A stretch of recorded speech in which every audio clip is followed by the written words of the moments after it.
Close enough. Close enough. Orale! Look at that! Did it come up? Yeah.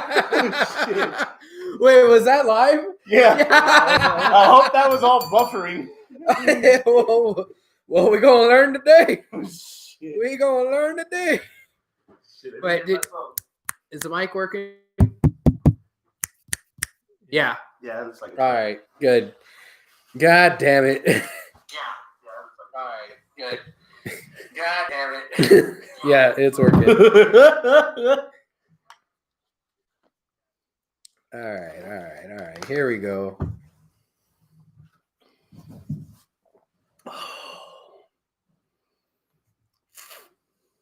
So let's go into the Houston Wrestling Radio account, not the YouPorn. You mean the X videos? Hey, papa. OnlyFans. Oh, Trying to make that money during this. I found the burro. only fans. We don't have any fans. It reminded me. I started watching the reboot of Saved by the Bell? no Animaniacs.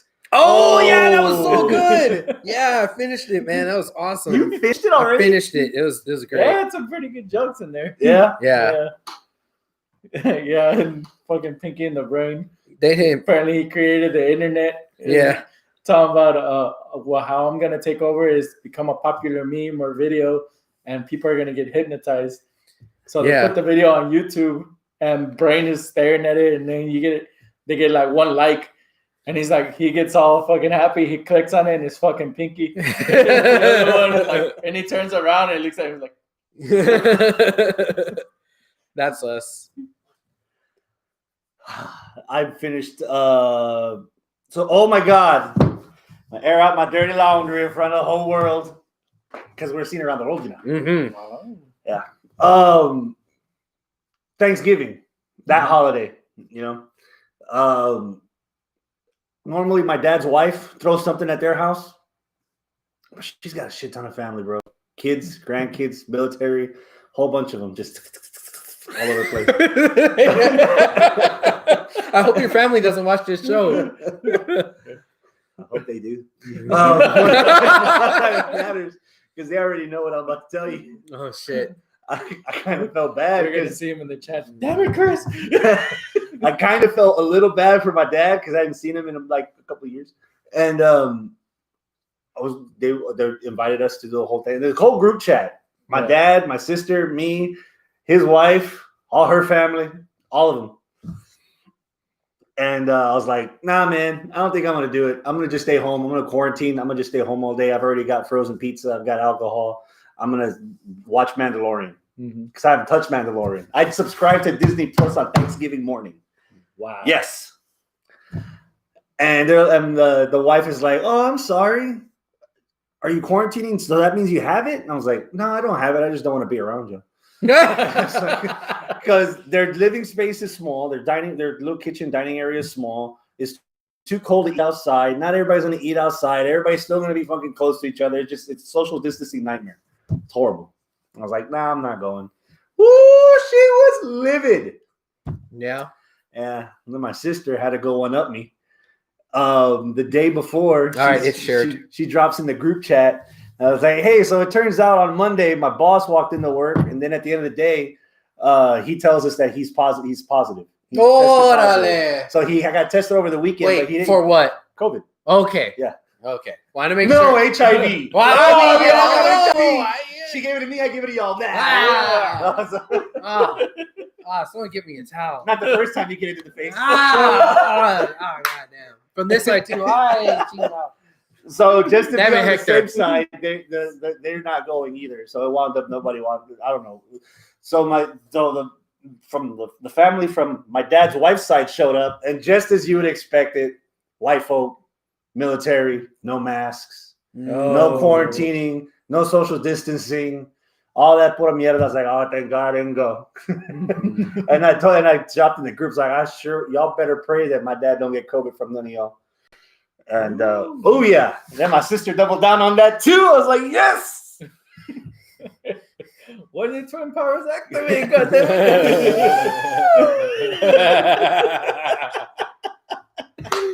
Damn. Is the ice broken? Yeah, Are you I would ready? say so. The ice is broken. Yep. What episode? Ay, papa. Smells like grilled asparagus. What episode number is this? 370. 370. Yeah. Okay. All right. What are we calling this place again? Are we sticking with Love Shack? Do we come up with the theater? What was it? What are we calling this place? I forget. The Love Shack. We stuck with the Love Shack? Yeah, we stuck with the Love Shack. All right. Why are you complaining? You all just got it in the face a few seconds ago.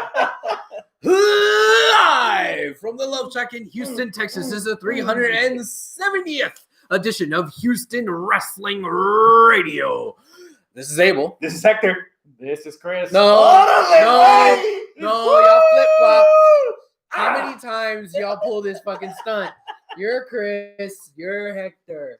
God damn it. Hey, let the Damn it, you're let still the viewers able. believe. Please believe me. We're gonna be busting a lot of nuts tonight, baby. Are you ready? Yes. We're gonna make the Planners guy proud. Yes. Don't worry. Yes. I'm not gonna say winter is coming. Oh, thank you. He just said Winter is here. Oh, winter already came. Yes. You remember Winter? You remember her? Winter from TNA? Yeah. Oh. Yeah. I hope winter is coming. I hope it's the long winter. Sorry. Dynamite's over. What's your biggest takeaway from last night's special event? Holy shit. They're actually going to do something with Impact. That was very surprising to me. And as the one out of all of us that probably still watches Impact the most, and I don't watch it every week, but Porsche watches it every week. And if it happens to be on the telly when she's watching it, or she goes, hey, look at this. Yeah. So I keep up enough with it to where I have a healthy respect for where it's at now. If you ask me, well, what do you think about Impact maybe like 2 or 3 years ago, I've been like, but now I'm like, okay, it ain't that bad. Hell, the last time we were here, I said one of my match of the week pick was a Impact match. Mm-hmm. So yeah, I have a healthy respect for it. And wait, now we're gonna take the AEW title onto Tuesdays, and Don Callis was there for a reason and not just funsies. Oh shit! What? My spidey senses went off, and I have mixed feelings. But I think the biggest feeling that I have is intrigue. I'm very intrigued to see what they're actually going to do. What is this partnership going to look like? Is this partnership just going to be a week long and that's it? He has the belt for a cup of coffee. He shows up there and they get the rub and that's the end of it? Or are they doing like full on, you're moving in merger? Like what the fuck are they going to do? And does that mean that they now have Tuesday and Wednesday and they're under the same umbrella, but different brands. And now AEW has a second show. And are they going to keep the roster split? And like, is this going to be like a Raw and SmackDown thing? It's actually 2 different companies, or is it just like a couple of one-offs because the champ is there and that's it? I don't know. And I'm kind of excited because I don't know. But like I said, I have mixed feelings. The other side of that is, man, they're going to fuck this up. This is not going to be, all that great. Remnants of Global Force in the back of your head? Yeah, remnants of TNA and NWA being together, remnants of NWA trying to do whatever they can now, showing up with the women's title on AEW. But then I start getting excited all over again because then I realize, wait a second. They're playing nice not only with Impact, but they're also playing nice with NWA. What if they start playing nice with ROH? What if they start playing nice with PWG and MLW? They're actually also playing nice with AAA. Yes. The main event of Triple Mania, Kenny Omega against Laredo Kid. That's going to be a must-watch. Well, I say that, but I'll get to that in a little bit. That was a partnership that was mentioned since the very beginning of AEW. But that's just the telling that they know what is that they have the experience of playing with others in the sandbox. But that's a good point, though. Like they're playing well with others. But when was the last time anything AAA had any bearing on what happens on AEW Dynamite? They have a partnership, but like it was for a cup of coffee as far as the viewer is concerned. Maybe behind the scenes there's a little bit more shit going on and money changing hands. But for average Joe like me and you, or average Jose, You know, like it's like, all right, well, I don't care. So I don't know, man. It's been the first time in a long time that I've been completely 100% swerved, not once but twice in a show, and that swerve has got me thinking there's so much that could come of this, and I don't know what they're actually gonna do. So I'm excited. As soon as I heard, the first thing that stand out for me during the show was the return of Sting. Because it was just like, okay, how are they gonna? Oh, wait a minute, what? And then I thought about it. The back of my mind is like, do I really want him to fight? But then again, it's like I'm seeing more of the old school wrestlers going in there and becoming like mentors. That's what I'm saying. Jake Roberts, Tully, Arn, you know, even to some capacity, Dustin. Yeah. But kind of made me think like, okay. And again, even hearing Tony Schiavone say Sting for so many years. Yeah. I was like, all right. That was fucking cool. That brought me some little bit of chills. But then seeing the face-off between Sting and Darby, I was like, yeah, that's your mentor right there. That's who you want to be. You know, but then going back to the whole Impact, as soon as I heard that, I was like, okay, now I get why Don Callis was there. But that wasn't his first time there. He'd been there a couple times. He's been there. Yeah, he's been calling basically all the Kenny matches. Yeah. Now, me thinking the way I think, I'm just thinking fantasy warfare now. Yeah. Because, okay, you got the Bucks, and then you're going dream match already. What's your dream? Wait, go. Start shooting matches off the head. I got one right off the top. I wish the Rascals would have still been in there. Yes, I wish they did. I wish they would have still been. Who's to say AEW hasn't signed them? Well, no, they have. They're signed with NXT already. Yeah, you know, two out of three. Yeah, two out of three. You know how the Performance Center every so often will show their graduation photos of like, look who just came to the Performance Center, and they had the fucking T-shirts. Two of the three. Which ones? I don't remember. I forgot. The high ones. Yeah. Okay, because the standout for me has always been Trey. Okay. Desmond Xavier's been good. I liked him. But Trey has always looked like the guy that you could have, between him and Ace Austin and Imp. I know we're going like way off course early, but there's Ace Austin. Who's the one that has the tattoos on his chest? Is that Ace Austin or from the Rascals? Yeah. Wentz, I think. I think Wentz is the only one that hasn't signed with NXT. The other two already did. But dream matches, go. FTR put it out there already. Against the North? Them against the North. The Bucks against Motor City Machine Guns. You even got the Good Brothers. Yeah. Pointing out the Young Bucks.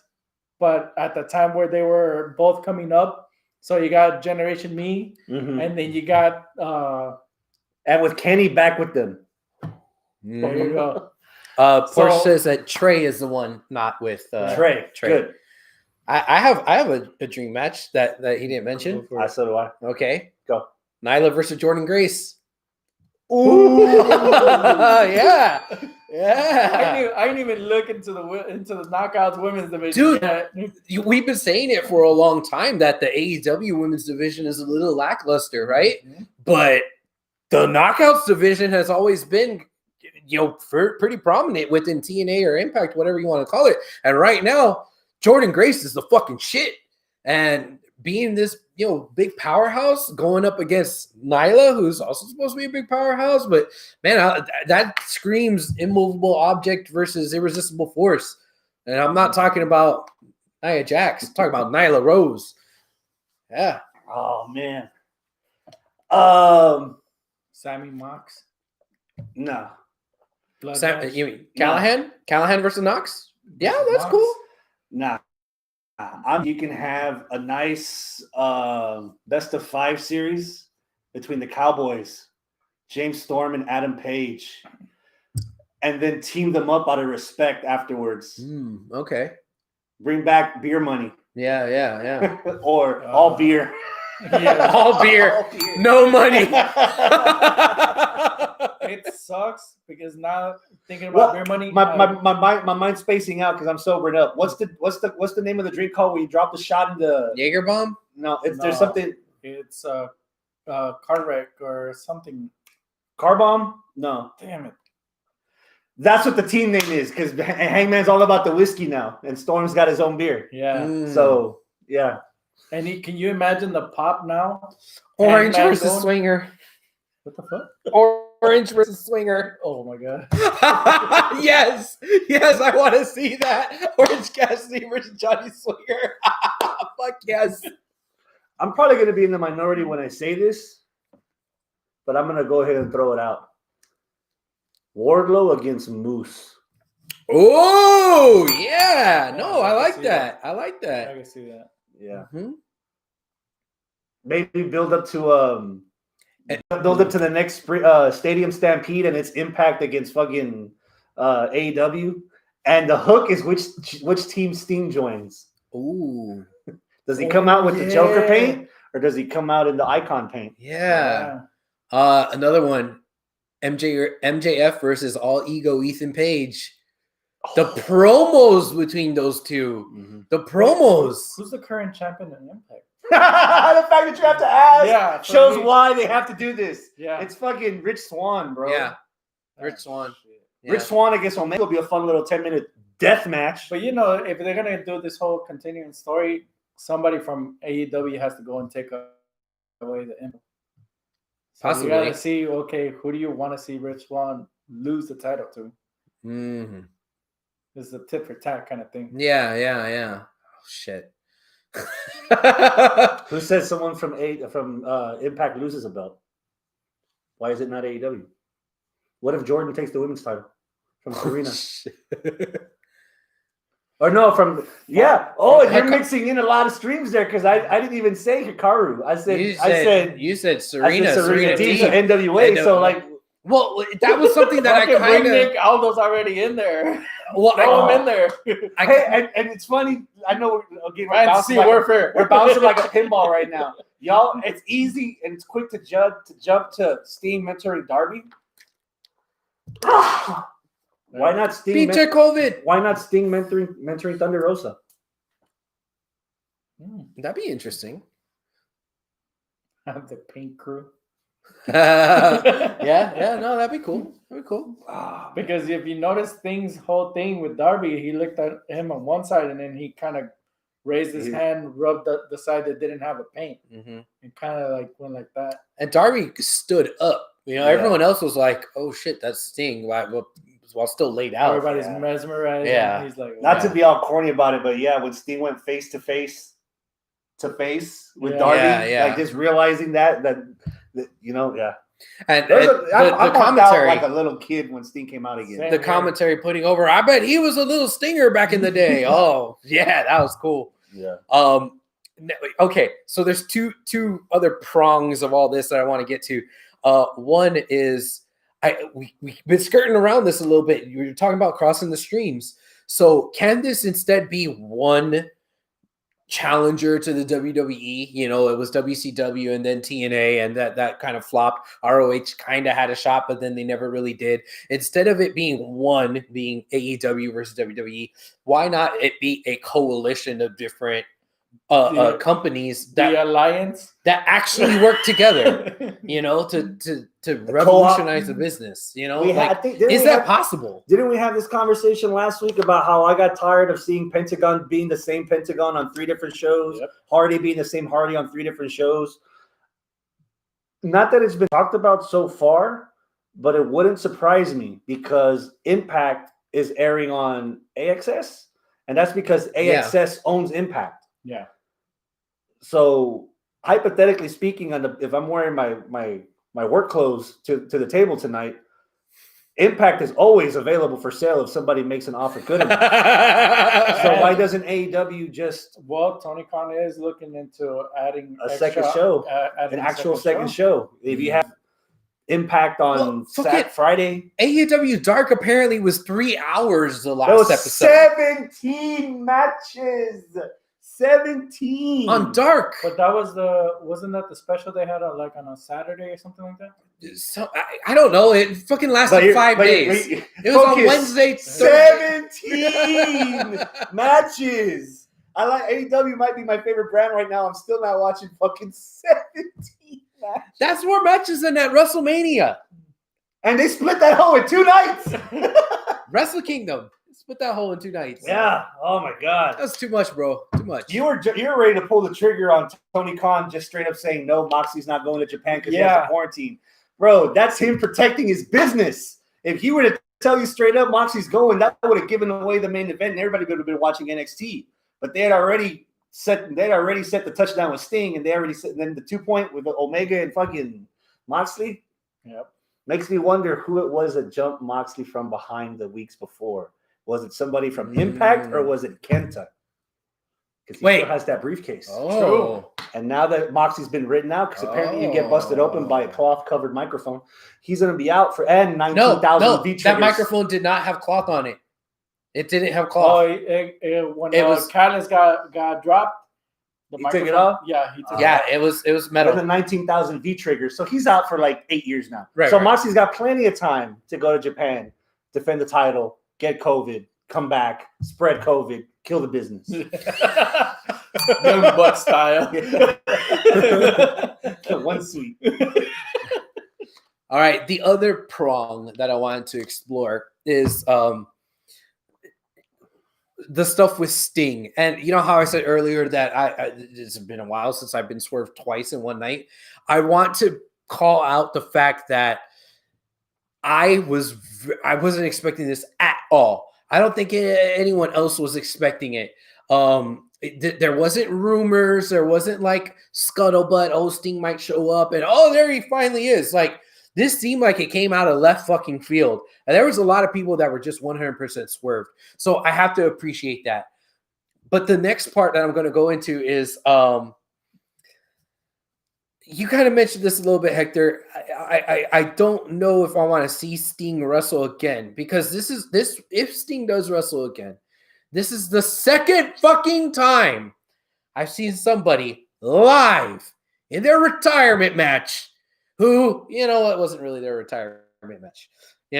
With Ric Flair. I'm sorry. I love you. Knew that was Super coming, kick. though. I knew that was coming. I didn't know that it was coming with Seth versus Sting. Right? But we were there live. It was here in Houston. We saw it. Right here. Texas. Bang, bang. But, oh, man. Now. You forgot about Foley, too. Being retired and coming back and wrestling. That's true. But I didn't see that live. Right? True. But what my point was, holy shit. This is kind of bittersweet because I don't want to not be able to say that I didn't see Sting's last match the first time I ever saw Sting live.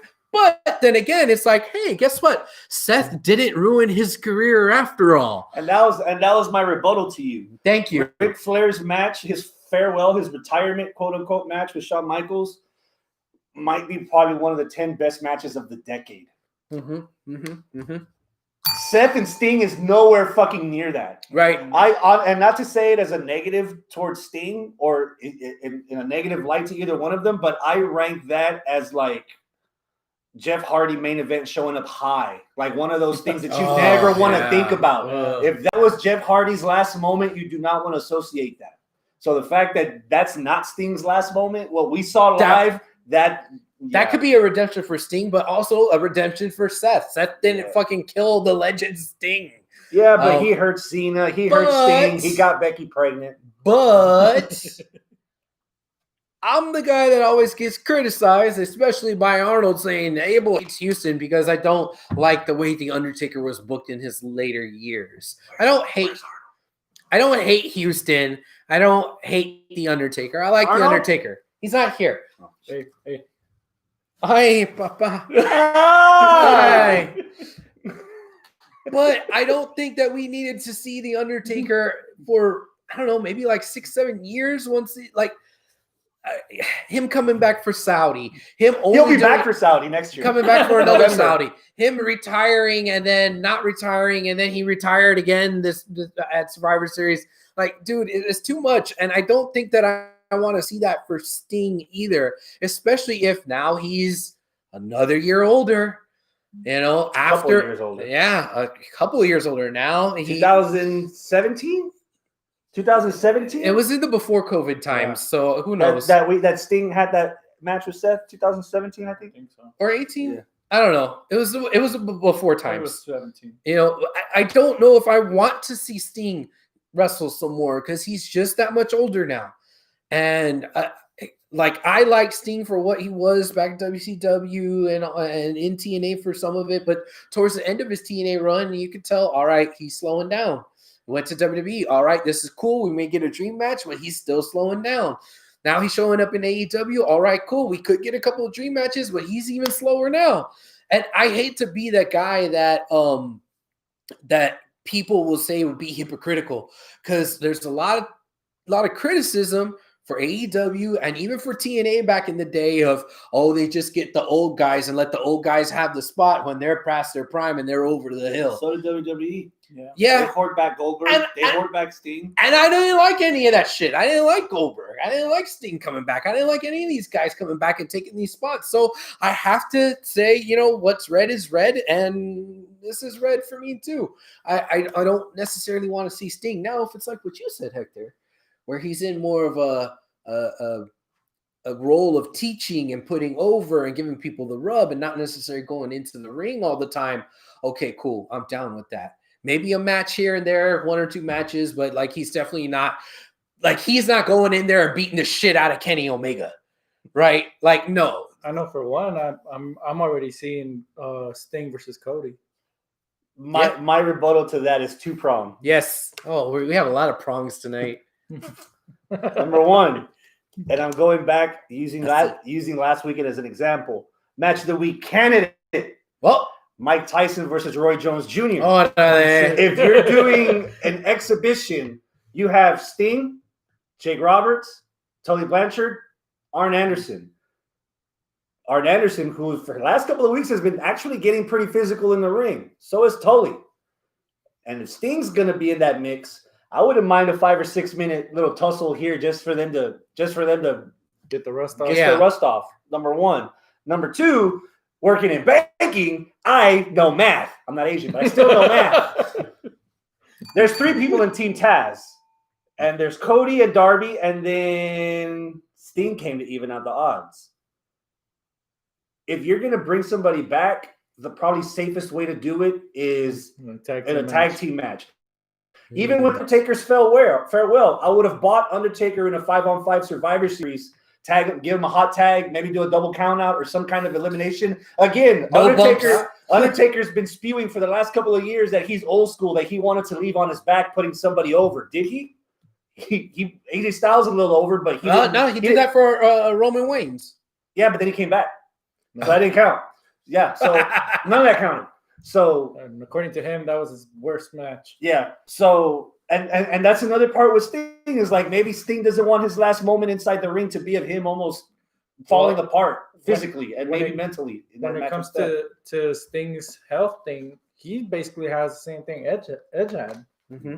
And he himself said it. If I get the same treatment as Edge, I'll be able to do what Edge did, is come back. God damn. But again, they signed him for a multi-year contract already. 2 years at least. 2 years.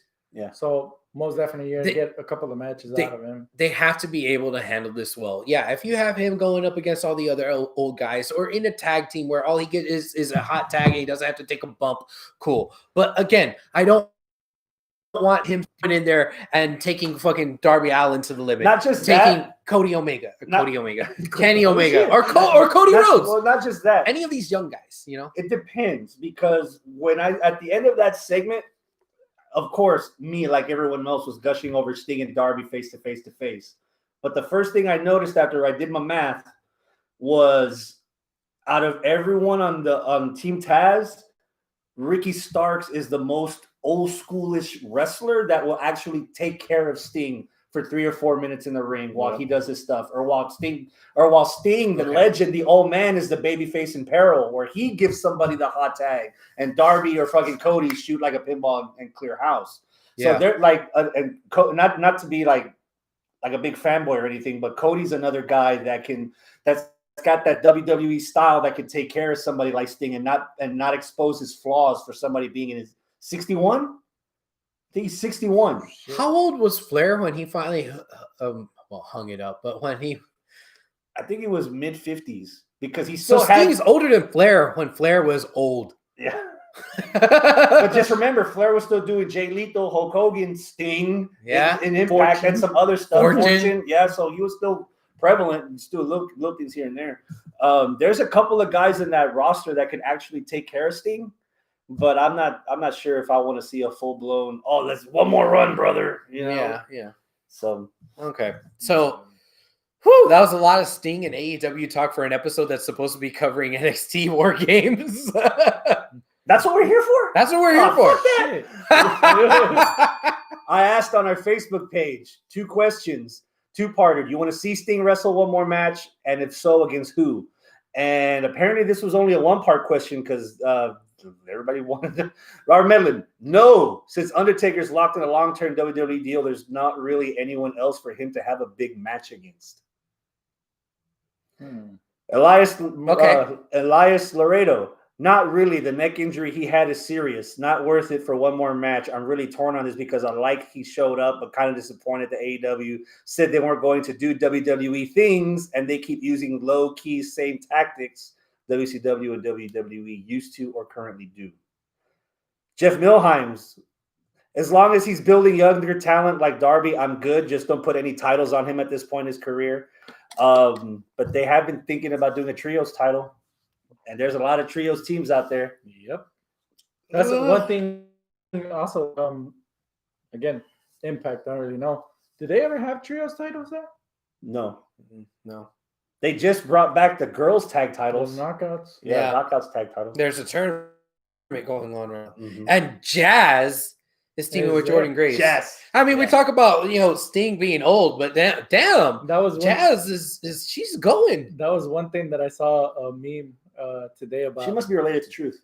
About how 2020 has been the year for Impact because they've had they had The Rock, they had Shamrock. They have like all the Shamrock has been doing pretty good. Yeah. Plus the Knockouts title coming back and then putting Jazz and then now AEW. Okay. So Ken Shamrock and Jazz, both old, they're doing pretty good. So those are both of them, I would say, are the exceptions to we had just talked about Goldberg and Sting and so on and so forth. So I don't know, man. Maybe we'll eat crow. Maybe Sting is in the same boat as Jazz and Ken Shamrock because Shamrock's fucking going. So the match that happened for the first time again is third level behind Sting and Impact. One word for Kenny Omega becoming the new AEW champ. I don't know. I felt conflicted because of how it went down. But at the same time, it's like us as fans, we got what we wanted because we wanted the cleaner, and this is what the cleaner did back in the day. But at the same time, it's like, I don't know. Fell short for me on that. One word. Right. Yeah. This feels right. This feels like this is who should have been champ before. And I'm not saying I didn't like Jericho as champ, but he should have been champ before Jericho. He should have been champ before Moxley. Before he should have been champ first. Yes. Regardless of all the shit he would have ate, because he's the owner, like every other owner. Lawler, Eddie Graham, Vern Gagne, they put the belts on themselves first. Jared in TNA. Yeah, but I think that feeling would have been worse if it was Cody, right? I get it that Cody and Kenny are. I'm telling you how I feel. No, I'm not arguing. I feel that like Cody is more of the person behind the scenes that's being the Triple H guy, whereas yes, they may all be equal partners, get the same money, and it's all still their project. But I feel as though Kenny is more of talent than he is backstage. If Cody was the one to be the first and whatever, then I'd be like, oh, just like Vern Gagne, just like put the strap on himself. I don't feel that same way about Kenny because Kenny was the hottest fucking guy for like 3 years before this even started. Okay. Regardless, he should still be the hottest fucking guy. This last year where he wasn't the champ, this is when he cooled down. You could have struck while that iron was fucking hot, made him the first champ, and boom, kick off like gangbusters. And they never did. Devil's advocate. Would Hangman not be as hot now if he didn't have the team with Omega? It feels like Omega gave some of that rub to Hangman to bring him up. Yeah, I don't see it as Omega going down. I see it as he brought Hangman up. No, they both went like, okay, Page went up, right? Hangman went up, but Kenny came down a little, and they like, balanced each other. They came up together a little? No, they balanced each other out. So this should have been what we should have seen. When I was thinking AEW and the Elite, I was thinking, oh shit, we're gonna get to see basically Bullet Club in America. We're going to get to see Kenny Omega versus Okada, except it's not against Okada. It's against all these other people. And God damn it, Kenny is going to be the fucking star that we all know that he is from Japan. And he never was that. So I think it's finally right. And I think it's also right that with Jericho and Moxley being the champs, even though it was Moxley who went to Japan for a little bit, there was still enough of that WWE Ambrose stink on him that it gave so much fuel to the fire. Title to ex-WWE guys, man. And now they're giving him shit because they gave it to one of the EVPs of the fucking land. Yeah, but again, I don't see him that much as a backstage guy. I see him as he is the hottest talent that they have.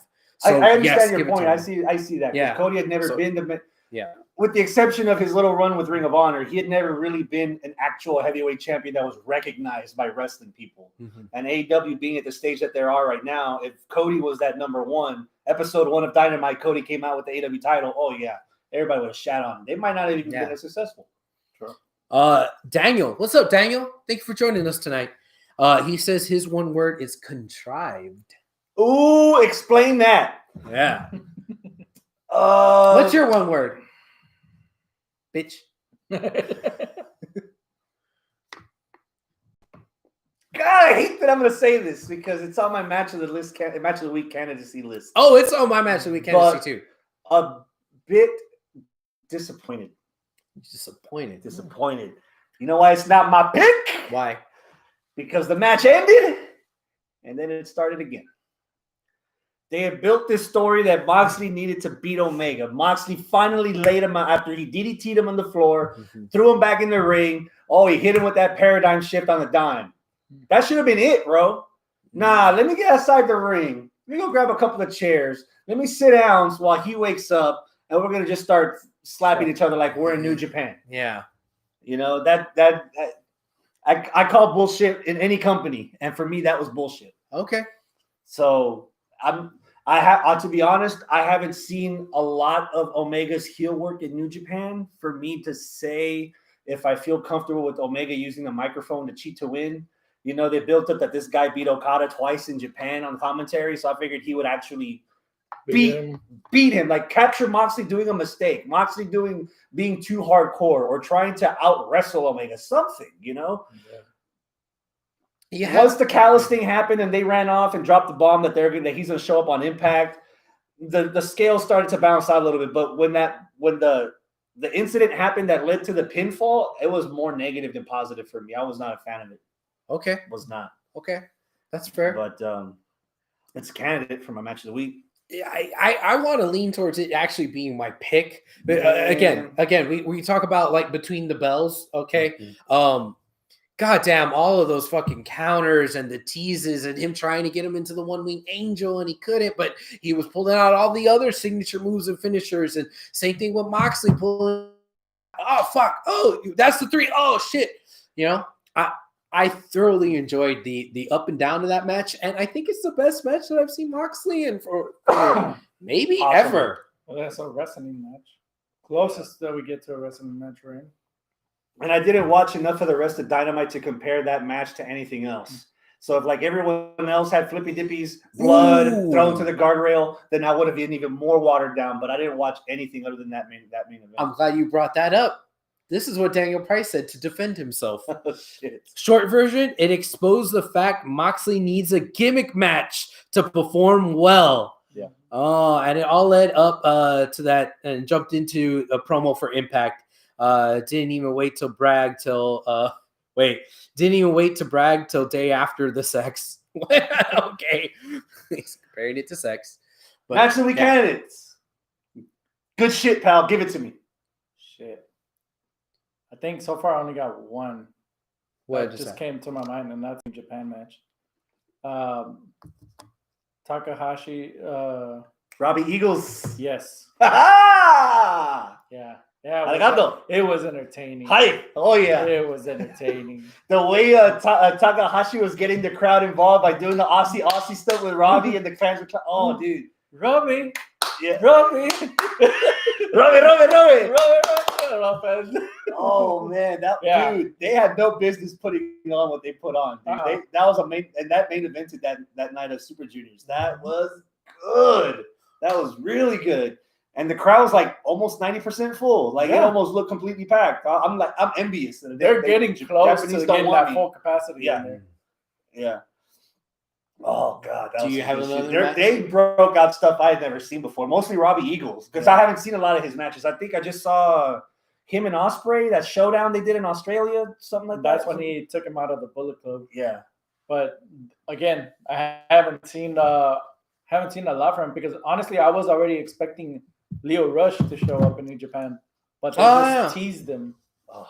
They did one of those promo teases. Oh my! But God. For me, I guess that'll be my match of the week pick. Man, help me! I got some matches. I had a shit ton of matches. That's like I went to the Dylan Candy store. I got a little bit of everything. So okay, you got a long list. I just want to throw out one, and then you can get to your long list. Shotzi versus Gonzalez. From last night? Yes. Hey, we're NXT. Let's kill everyone before our main pay-per-view. Twice. They almost killed everybody last week, and now they almost killed everybody tonight. I don't care about them being dead. It was a badass match. So chronological. Okay. All right, we're just going to blow right past it. All right, fuck me. Later. New Day versus Street Profits from Survivor Series. Yes. Hangman versus John Silver from last week's episode of Dynamite. Mostly because the commentators were putting over how much of a threat Silver was to fucking Hangman. And then interplaying that Dark Order is like, we still want you in the group, man. This invitation's then the Battle Royal last night, they pushed more of that shit. Yeah. I need to go back. Well, I'll need more. I'll go back and watch this shit. There you go. You bragged about the women's ladder match from last night. I'll counter that with Pete Dunne O'Reilly. Yes. For the War Game stuff on the men's side. I figured. Yeah, let's kill the guys too with 2 weeks to go. Yeah. Takahashi against Eagles. Oh man. MLW. My pick might be Brody King against Shane Taylor from Ring of Honor Television. Really? Holy fuck. Dude, so they did like this real fight feel promos for backstage and Brody King and Shane Taylor putting everyone over. But goddamn, dude, Shane Taylor, man. The times we're living in, and I don't mean the times of COVID. Shane was like, I like how Brody lives in hypocrisy. He comes out wearing a mask, a bandana mask, claiming that he's going to get everything through violence. If I were to do that, people would look at me differently. Women would clutch their purses a little tighter. Guys would take a couple steps back seeing a guy like me. So you know what he's insinuating. Fuck, dude. And they just beat the ever-loving shit out of each other. I was very entertained. Brody King actually won that. But damn, that was good. Okay. And now Brody King's fighting fucking Rush for the main event at Final Battle. Yeah. That's going to be fucking good. Asterisk. Because they aired it on Tuesday. Nick Aldis against Mike Bennett on NWA Shockwave for the NWA Championship. The asterisk is because this happened like 3 months ago, 2 months ago, and that they're rehashing new content. And the reason I know that is because before the show ended, they're advertising this Tuesday's episode with Thunder Rosa defending the NWA title. And anybody that has television knows that right now Thunder Rosa doesn't have the fucking title. So it's just, yeah. I see what NWA is trying to do, but so far it's not clicking for me. Speaking of something that's not clicking for me, I tried, man. This might be strike 3, and I don't want to say it, but fuck me. Low Key versus Davey Boy Smith Jr. from MLW was awesome. They showed the for people that don't know what's going on, they did a good job of adding value to that match. How they replayed that match was the finals from last year's Opera Cup that Davey Boy won. Low Key's looking for redemption. So right there already tells you that this match is important. This is why this match is ending the show. This is why I need to watch this. Yep. The match was fucking good. Everything else was fucking atrocious. Again, the presentation. God, man, like can we get out of Escapade 2000 and go to some place that actually looks presentable? Really? Well, I don't want to go to Coco Loco. I want to go to fucking like Revention or fucking Toyota Center, even if it's empty. You know how badass Tyson versus Roy Jones Jr. looked on Saturday? That was at the Staples Center, and you would never know it the way it was set up. Beautiful. They did a lot with very little. And if MLW has very little, you can still do a lot if you know what you're doing. But goddamn, I'm waiting for a quinceañera chick to come out. Hola! No, man. And again, the static noise in the background, like they know, like everyone around doesn't care about what's going on because there's no actual reactions to anything that's going on, except, which is the biggest strike, the commentary. Fucking our boy, Rich Brennan. Rich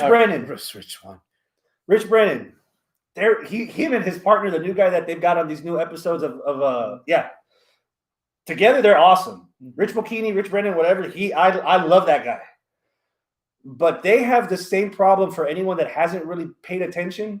They have the same problem that NXT has right now.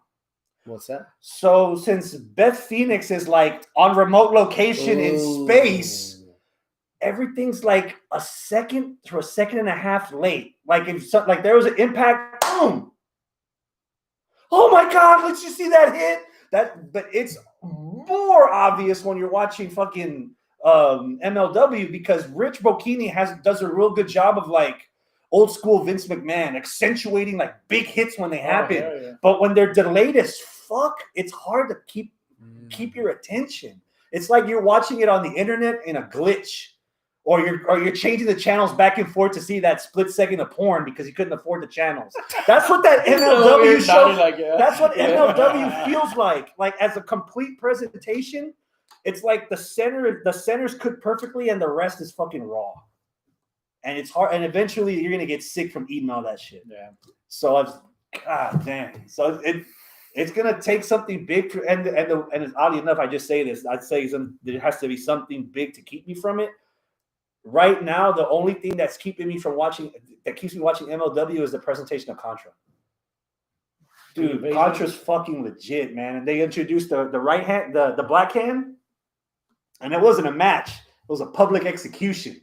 So they actually made the effort to have guys with like the Contra flags come out, and then he showed up, killed this fucking jobber, and they threw him in a body bag and draped the Contra flag over him.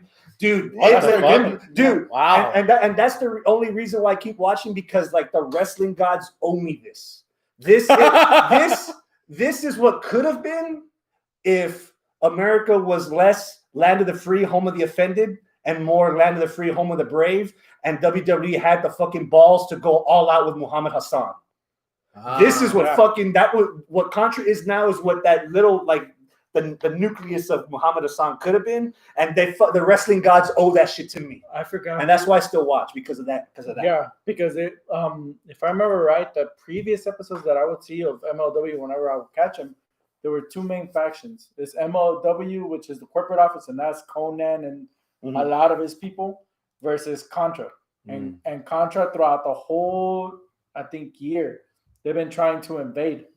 And all of a sudden COVID happened and then they got into the building and they started doing shit. And that's basically the whole thing that brought me back. I was like, oh shit, they finally did it. Now what they're going to do? Oh, we're going to start bringing back people. And then they put the roster out that they were bringing for that relaunch. Yeah. I'm like, all right, I could get behind the people. That's what brought me back to seeing them from the last time. But then this time I did see that match, and yeah, it was fucking nice. But the presentation for me is like, yeah, it's hard, man. It's fucking hard. And what the hypocrite in me is about to probably go through it again, because next week is fucking the Von Erichs against Jacob Fatu and I forget who. Oh, Simon Gotch. So Contra against the Von Erichs for the tag titles. Daniel. So I'm gonna probably make myself watch that, but man, I'm gonna be gritting my teeth or holding a stress ball or something, because I know that to get to that is gonna be fucking atrocious. Daniel says this in the live chat. Chris is like, screw it. At this point, I'll take a condemned bodega instead of that shit. And then he also says, I guarantee you, if WWE somehow gets Fatu, they're gonna make him Umaga 2.0. That's kind of what he based his character on. Yeah. Umanga. Umanga. Which is odd that he mentions that, because this week's episode of Grill and JR, they talk about Umaga's career in WWE. Oh, that's cool. Mm-hmm. Yeah. And then fucking Omega and Moxley. There's a lot of fucking TV to watch. Fuck. It's a lot. Oh, yeah. It's a lot. I tried watching NXT. I didn't have enough time to watch NXT tonight because I wanted to see, because NXT did the overrun, and so when I clicked to NXT, they showed Io Shirai on the ladder. Yeah. Okay. Yeah. All right. What's next then, Chris? You got your list full of notes. Yep. What you got? We kind of touched on it earlier. Okay. You think the Undertaker retirement is going to stick? And nothing negative towards the Undertaker himself, but do you really think that this retirement is going to stick? At this point, I don't believe Undertaker will ever retire. I don't. We go back to that whole argument of the last match.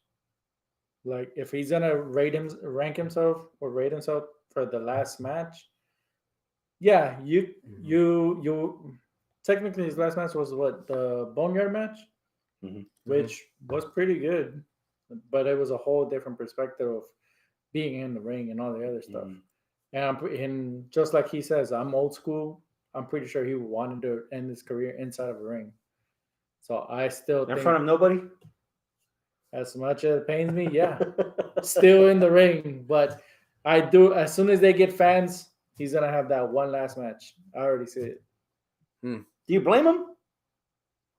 Yeah. All right, Arnold. Do you blame? I don't. Because in the last I'm just freeballing here. 10 years, has the Undertaker ever been more mainstream popular? ESPN, Vanity Fair, People Magazine, Hot Ones. He's finally reaping the rewards of fucking 30 years of work. Yeah. And now that his rewards is 30 years is like starting to almost eclipse whatever popularity he had at his peak. Wouldn't you want to bring him back with that kind of popularity for at least something? One last match. I mean, I guess, yeah. I mean, I can see why WWE will do it. I can see why he wants to do it. But I, as a wrestling fan, not as a mainstream media pop culture fan, I, as a wrestling fan, I don't really want to see it. As a wrestling fan. Because it's been noted. Yeah. You despise The Undertaker. I don't despise The Undertaker. I just don't like how they've been using him and how he's been using himself. You know, like it used to be my excuse was, well, that's how Vince booked him. But like all these fucking documentaries that are now coming out, it was his own fucking maniacalness where it's like, I have to be the best. I have to come back. I have to put on more. It's like, okay, it really is on Mark. Like, damn. All right. Well, was it on Mark to go to Saudi? You don't have to do this. I mean, yeah. And I think that's. I don't know. I'm kind of in the middle. I don't know if I would be a huge fan to see Undertaker wrestle again, or maybe just come back on an anniversary episode of Raw or SmackDown in character in front of an audience to have the promo to soak up the moment. Like, I don't think you soaked up the moment and surrounded by LEDs and pyro, but I lost faith of everyone's retirements, not from Rick, because Rick didn't want to retire, right? And he was itching to come back. Yeah, it was Shawn's. because Shawn had done such a good job of staying retired after The Undertaker beat him. Yeah. And then the first opportunity that was given to him to go to Saudi to make money and reunite DX, that motherfucker cashed that check, didn't he? He did. So I can't believe anyone's retirement unless, God forbid, morbidly, and I hate to say this, You know what? until they're dead. Because otherwise, Maybe. they'll still have you fucking front row ringside. Hey, look who made it to the show tonight. It's Undertaker and his kids. And Undertaker's like, Undertaker at Bernie's. Daniel says this. Abel's looking at it like how I look at Terry Funk. Oh, Man's got a great body of work, but at a certain point, it just gets sad. Yeah, that's kind of how I feel. Again, I go back to what all have he this. got against Funk? I go back to all this the same way how I feel about Jordan. And yeah, I know this isn't wrestling, but Jordan won all these fucking championships, greatest of all time. You could debate between him and Kobe and LeBron, but Jordan, you could say it's Jordan. But then he went to Washington. Yeah, and then he sucked so much pinche puto balls. Damn. And then he bought the Bobcats. God damn. Yeah. Like, damn, dude. Like So Costanza. You gotta Costanza it. End on a high note. That's it. End on a high note. Walk out the fucking room. We allowed him to make one mistake, and that was him joining the White Sox. Oh, After that, it's like, no. That's Chicago's problem. Yeah. No one knew about that Yeah. shit. Oh, speaking of shit. Have the Undertaker finish off with the Fiend. Have the Fiend do a psychological breakdown of Taker's career like he did John Cena. Just When the bury it. Undertaker left and the graphic popped up and he kept walking and the graph went away and he kept walking, I was like, oh, is the Fiend not going to come? And then when that show went dark, I was so pissed because they brought out all these fucking legends. And then as soon as Kane came out, all the legends realized COVID was a thing and they all stayed the fuck away from Kane for some reason. And then after they played that badass Metallica package with him, then Vince McMahon came and he must have like went Thanos because everyone else was gone. Not even dust. They were all like, poof, bitch. Hey, who ripped Kane? I know. Kane was the only one out there in Kane was gear. like, Not just in gear. He was in the ring and he pulled up his elbow pads like he was going to beat up all the old timers. I was like, go for Kevin. Go for Kevin. As soon as he takes one step, you got him where you want him. Take out Pat Patterson. Oh, wait. So do we wait until the dirt is dry before we mention all the sexual allegations from Patterson? Or are we supposed to ignore that because he just croaked a couple days No, ago? we're supposed to ignore it. We're supposed to ignore it? We're supposed to Until ignore when? it. When's the statute? Can we talk about this on our end of the year? I mean, maybe, sure. Why not? Sure. Yeah. Okay, so for now, rest in peace, Pat Patterson. Yeah, for now. He was a good he was a fine man. He was just fine people. The bananas for you. Undertaker goes to Saudi one more time. Oh shit. Wrestles out in the desert, disappears. The graphic comes up saying that he gave his life for jihad. He's got 72 virgins jobbing for him in heaven. What the fuck is wrong with you, Daniel? What the fuck is wrong with you, Daniel? We didn't have the co-host. No, So we'll never get to know if Patterson will get his redemption for all that shit they blamed him for back in the day. But there's one guy that got some redemption. Who?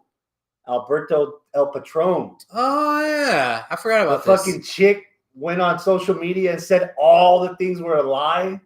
God dang. I'd be back in jail for killing that girl. Holy fuck, dude. So was she lying when she said it was all a lie? That's the thing. I never watched Inception. I don't know how this game works. Oh, okay. The only thing for me with that is that Paige even came out and kind of went into a little detour about the relationship she had with him. Yeah. And all because it didn't like this girl talk kind of episode with all the it was Mickey James, Victoria, Paige, and forgot who was the fourth one.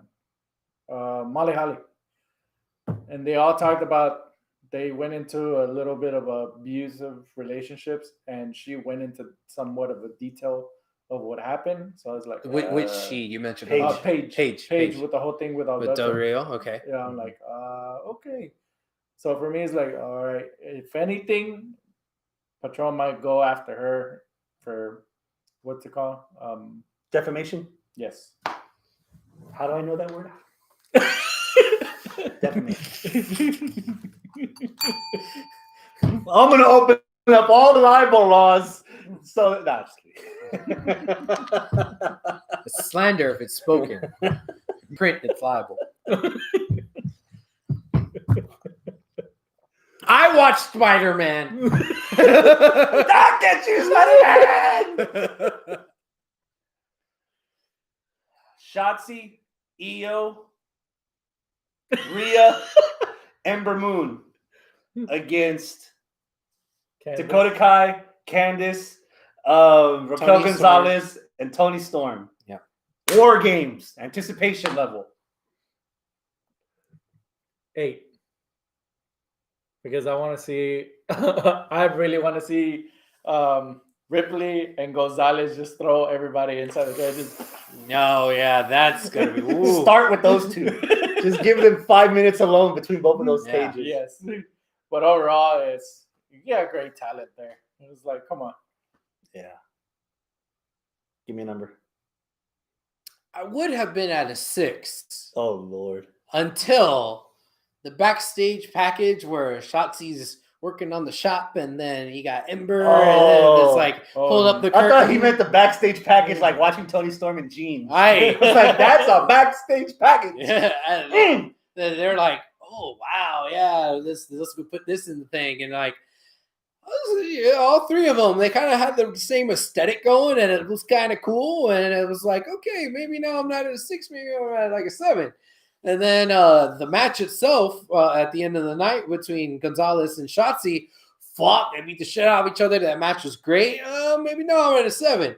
Throw in Io. Okay, I'm at an 8. I'm pretty erect for this match, man. Yeah. And you know what? Let the baby faces win it. I want to see Shotzi's new tank.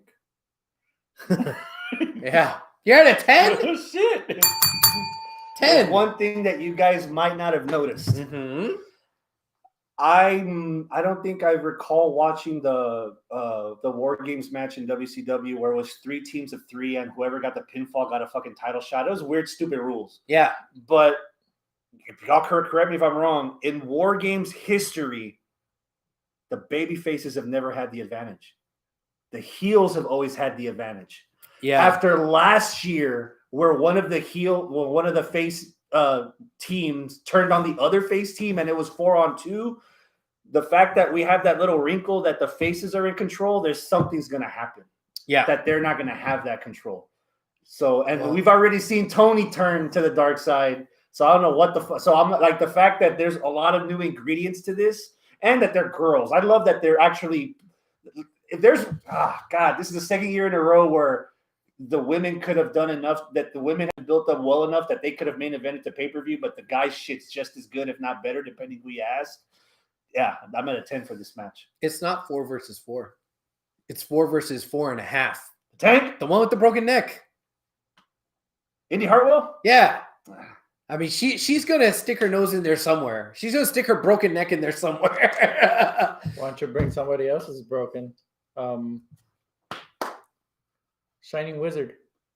Oh, Tegan Knox. Man, she's at Kevin Nash levels. I wouldn't even breathe on her. She's almost at Rey Mysterio levels. I was just thinking, finish the story from last year. She was the one that got turned on. But see, Daniel's saying that somebody's going to get taken out and replaced by Tegan Knox. No, I would not put Tegan Knox anywhere near a wrestling ring. I'm sorry. She's Rey Mysterio. She's done. For her health, don't. Okay. I wouldn't. Yeah. Every time I would watch her wrestle, it would be like I'd have cringe moments almost. Yeah. Yeah. Damn. I wouldn't do it. Okay. Mm. Okay. Who you got win? I said the faces. Same. Faces won last year. Okay. So I'm gonna swerve y'all. Y'all can't be happy all the time. I got the faces winning. Okay. I got the faces winning. I've got the heels winning the men's team. Oh! Yeah. Undisputed Era against the Kings of NXT. Pat McAfee, Pete Dunne, Team 1-2, Lorcan and Birch. Where you at? 9. 9. 9. Explain the 9. Well, I'll explain why I'm not at a 10. Okay. Why the fuck is Pete Dunne so goddamn orange? He's more orange than Trump. What the fuck happened to this dude? He's probably like winning this serious bet backstage that he can like cosplay as an Oompa Loompa as long as he can. I mean, jaundice? Is it jaundice? What is with this guy? Is he fixing to die? Oh man, He has all the orange. He has the best orange. He's got the blood orange. He's got the red orange. Yeah. He's So got there's been too much goodwill, too much, oh, look at the Undisputed Era, too much, oh, let's put together a video package of this great team that's been around forever. Oh my God, we so love them. They've been heels this entire time, guys. They've been heels. Man, we're fucking waxing poetic about their career. Get the fuck out of here. No, the new Undisputed Era is winning this. The fucking McAfee crew. Los Reyes de Puto, whatever they call them, you know? I got it at 9 too. And I think this might be their current call for me. Undisputed Era's for current call. I agree too. Yeah. What else after them did they have? Because honestly, if you're looking at the whole NXT landscape right now, even from last night's show, you actually had 2 NXT UK tag teams show up in NXT and actually have a match in there. Mm-hmm. Mm-hmm. If anything, the rightful people should have been, 2 members of the Undisputed Era to hold down the whole the tag team division there. But honestly, if they're all caught up with the whole War Games, I really see them moving up to like the main roster already. Yeah, as much as it fucking pains me, but it's as a whole unit, they're not going to break them all up. They're breaking them all up. Throw them on 205 in main event. Fuck them. They're already. They're as good as dead.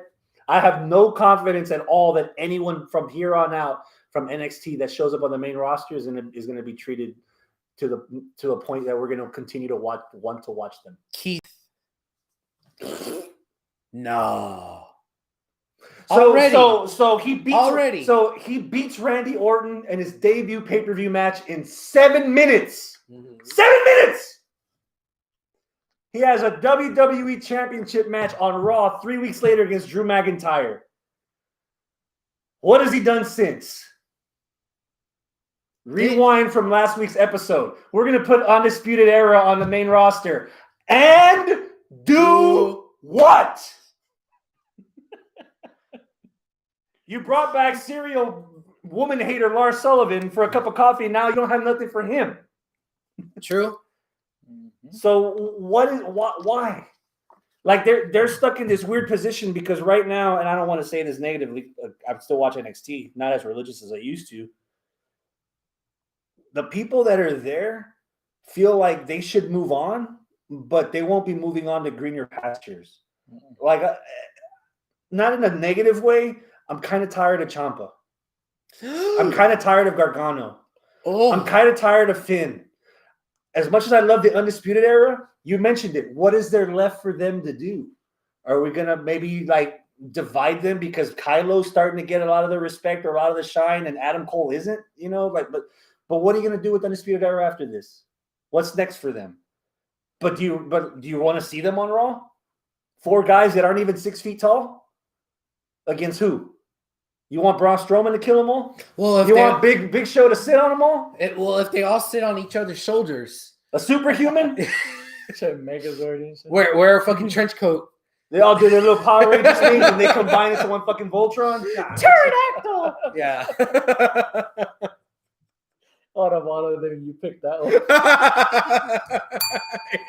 That's Bobby Fish because he's all pretty. Did you just say Bobby Fish is pretty? He's all pretty. He does his hair and he's all quad and shit. Little, everyone else is all down and dirty and ugly. Yeah. But not Bobby. Bobby's like, we know who his hall pass is. Actually, my pick is Kylo.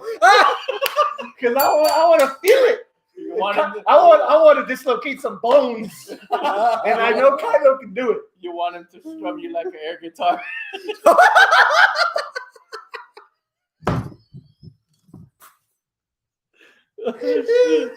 Strumming me softly.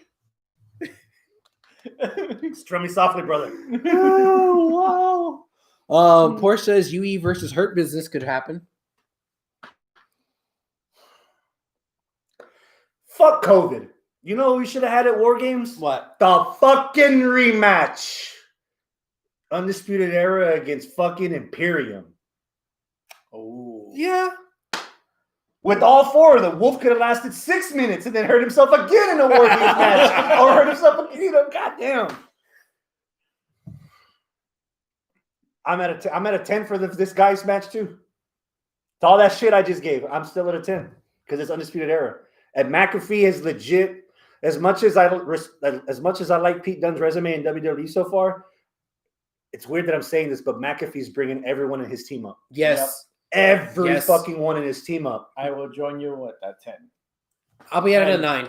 For me, Pat McAfee. I want to see. I already saw him what he did in a regular ring, just as a one-on-one. Start McAfee and Cole in there. Yes. Yeah. What's keeping you from busting that nut? I told you. It's fucking Oompa He's Loompa. Oh, okay, yeah.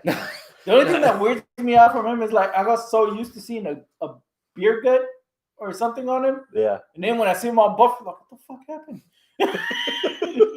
Yeah. No, I mean, all joking aside, I don't know if I'm at a 9 because I don't know. There's just something that's keeping me from a 10, and I don't know what it is. Maybe it's because I've seen Undisputed Era in so many War Games matches, and like I I don't know. Maybe I got that's a what it question is. for you.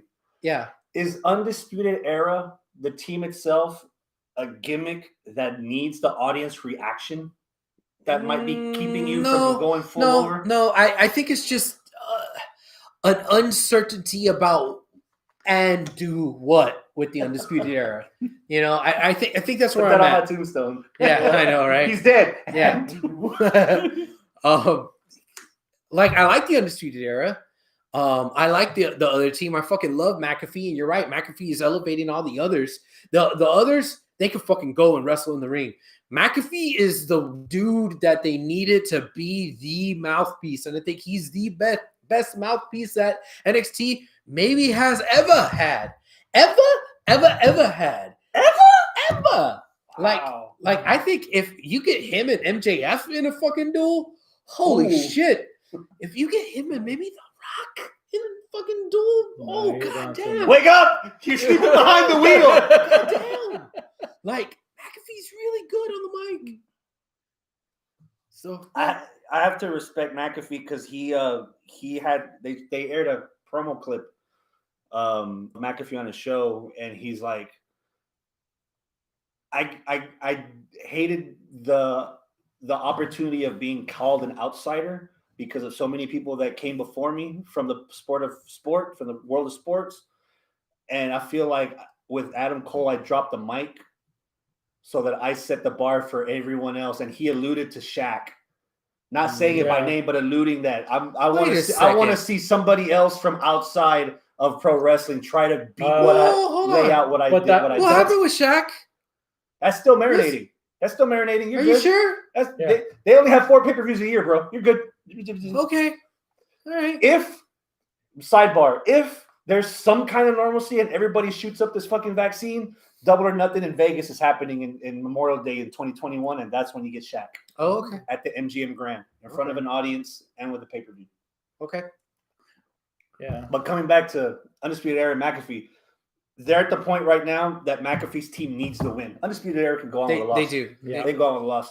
I think the only not so much a nit to pick, but I'm just kind of, and I don't even think disappointed is the right word either, but I'm curious how the team would have been instead of Dunn, they would have stuck with Rich Holland. Because Rich Holland with Team 1-2 and McAfee, I think they would have been, I think they would have been a lot more credible. And again, I love Dunn. He's a big deal, longest UK champ. But with Rich Holland, that would have been a nice little X factor there. Portia had an interesting theory about that she was talking about last night when we were watching the show. She thinks that maybe this year it was supposed to be 5-on-5 War Games with Rich Holland and then Finn on the other side. Finn with the Undisputed Era. That would have been nice too. Yeah. Who you got winning? I got McAfee winning. Yep. Yeah. He's got all the momentum behind him. You shuddered when I said that I was tired of Tommaso Ciampa. Yeah. Ciampa versus Thatcher, 1-on-1. 9.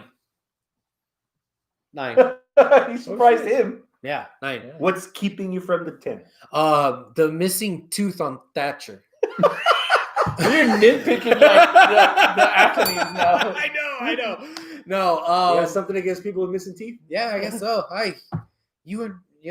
Randy had a tooth pulled this week. Well, like Monday.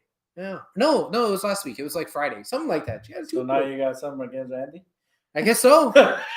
Ching out, man. You want to join the club, motherfucker? Just thinking about Benoit up here. Yeah, I'll just have flashbacks to. Oh god. No, I'm sleeping at my mom's house. no, it's not. Arnold, your opinion doesn't count in the messenger page because you're not here. Yeah, it only Go choke on a McRib. So it only counts in the live chat, Arnold. What did he say? I'm just curious now. No, I like Thatcher. I really like what they've been doing with his gimmick where he's trying to teach the kid, and it was a lesson, and all. I love it all. I'm just not 100% hyped on everything that's there. I don't know. I feel like I'm being generous with the 9 on that. And I think the reason why I'm at a 9 instead of like an 8 or a 7 is because I think the match is going to be badass. And I really love Ciampa. I haven't grown low of Ciampa his yet. promos in the last couple of weeks dogging like the next generation of wrestlers that are coming in the PC, they've been really getting my attention. So I don't think this is a why aren't you at a 10? I think this is more like How'd you end up at the 9? how did I end up at the 9? And I think how I ended up at the 9 is the teaching sessions of Thatcher, and goddamn Ciampa is so brilliant. And I like aesthetically when I see Ciampa and Thatcher standing next to each other, they look so similar. And I'm like, yes, they're so different style-wise. And I bet these two could put on a really good match. I'm intrigued. I like it. How about you, Hector? 7. Yeah. Why are you so low compared to Abel's 9? Honestly, when I was watching all of this unfold, I thought I was gonna end up seeing like Ciampa with Kushida. Okay. Because he was that third member within that whole kind of argument. Then when I saw Thatcher and then I saw this last segment, the segment from last night, I was like, okay, I get where they're going, but it's like I actually want to see Kushida and that would have been good too. You know. Okay. But yeah. You? I don't know how I got here, but I'm at an 8. Okay. Ciampa's Ciampa. I might be getting a little weary of Ciampa because I feel like he can still give a little more in the main card. And he never got back Goldie the way he said he was gonna. Yeah. And then he just forgot about it. The momentum. Yeah. And I think Thatcher's story is missing something for him to balance out to the level. I feel like Ciampa's reaching too far down to bring Thatcher up, as opposed to Thatcher having the little something to keep up. Like there's something missing in that Thatcher's Thatch can style. I like it. I like it a lot. I like his presentation. Maybe a couple of losses that maybe hurt his shine a little. He lost to Kushida clean, even though fucking Ciampa was out there in the ring. Okay. And then the whole shit where his student almost like got the best of him. I think that was too soon for that. I think that would have benefited Thatcher and the student had Thatcher already beaten Ciampa and established himself as somebody that you don't want to fuck with. Because I think it's been too far since the cage match that's on our Master of the Year list with Matt Riddle. It's been too far. He hasn't had anything to continue that momentum that he had after he beat Riddle in that cage match. I think he lost a lot of that. So, okay, I still want to see it. I'm at an 8. As much as I want to see both War Games matches, and that's weird that I'm saying this, that has the possibility to steal the fucking show. Yeah. Who you got winning? I want to say Thatcher. Okay. I want to say Thatcher. Maybe Ciampa gets the rematch at an NXT episode somewhere, but I give Thatcher the first one. What about you? Same thing, Thatcher. I think I got Ciampa winning. I don't think Ciampa could take another loss like that. I think Thatcher can because he's a heel. And Ciampa's destruction by fucking carrying Cross is what dropped my thing on Ciampa a little bit too. It might not have dropped so far if Cross was still wrestling and still proving his word. So fucking sad, man. Because I think they really had lightning in a bottle with fucking carrying Cross, but they dropped the bottle. No, you need to go a few steps back. I think they had lightning in a bottle with Keith Lee. Oh, they did. They could have kept Keith Lee for at least a year where he was at with either or both the titles. But nah, Vinnie Mac was like, ooh, big black guy. I want him.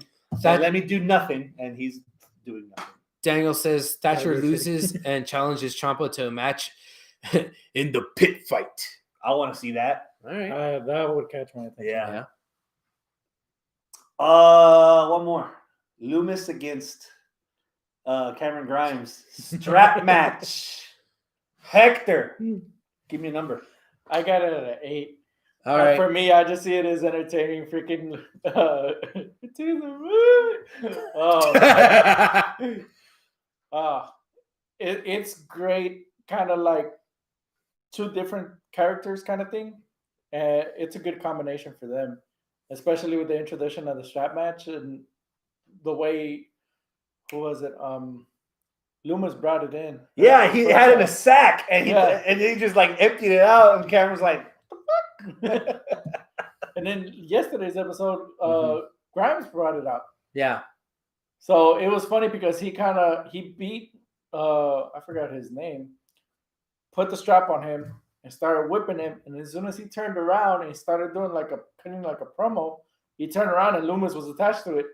It's so nice. Yeah. So I was like, nice. Oh, Doing his little crawl. I like that. Yeah. All right. Yeah, it was. So I was like, all right, I got it. Yeah. 8. I think pure entertainment factor, I'm at an 8 also. I don't know who wins, and I don't care who wins. I think I'm going to be entertained either way. And what's interesting about these 2 guys is that I feel like I'm going to be entertained, and I think I'm going to laugh, but I don't think it's going to be just like goofy, silly, haha, and that's it. I think they have an interesting balance, especially Cameron has an interesting balance between being silly and funny and still being serious and threatening as a wrestler. Yeah. And Loomis too. Loomis has got that creep factor that kind of is like, holy fuck, you're creeped out, but it also is kind of funny, kind of entertaining. And I think I know what I'm getting with Loomis because of Samuel Shaw, and I like it. So and these 2 together, I don't know, something about it's going to be entertaining. It's going to be fun. Yeah. In the beginning, it was throwing me off because these 2 things shouldn't go together, but fuck, it does. And then like the reason I'm going above y'all, I'm giving this a 9. Okay. The added layer of why does William Regal hate me so much?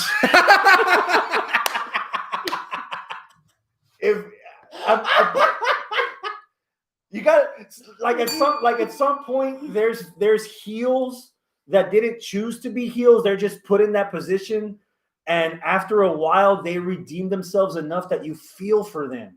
And I'm starting to feel for Cameron Grimes. Yeah. Like he got in the fucking van with goddamn Bad Street USA. He went in the fucking horror match. He got he got murdered by all the zombies, and they're still going at it. And William Regal's like, "Oh, you're not dead yet? Let me put you in this fucking match, in the strap match, playa." You know, oh man, the KO show is a highlight of the whole 2 weeks. Yeah. For like 6 minutes, I forgot COVID existed.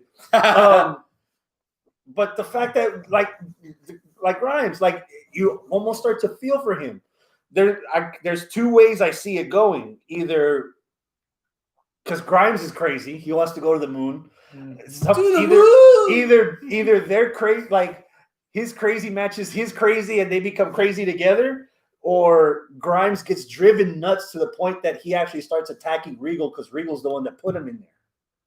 And we get another situation of another old timer that to shake the rust off, curtain jerk a match the next takeover, have fucking Cameron Grimes against Regal or whatever, just because Cameron Grimes is like, nah, the moon's fucking not made of cheese, the moon sucks, and now you put me here, and all that shit. But I'm glad that you kind of bring this up about Cameron, because there is something interesting about him in the sense that he's not a heel because he's clever and he could cheat and that's what he does to get ahead.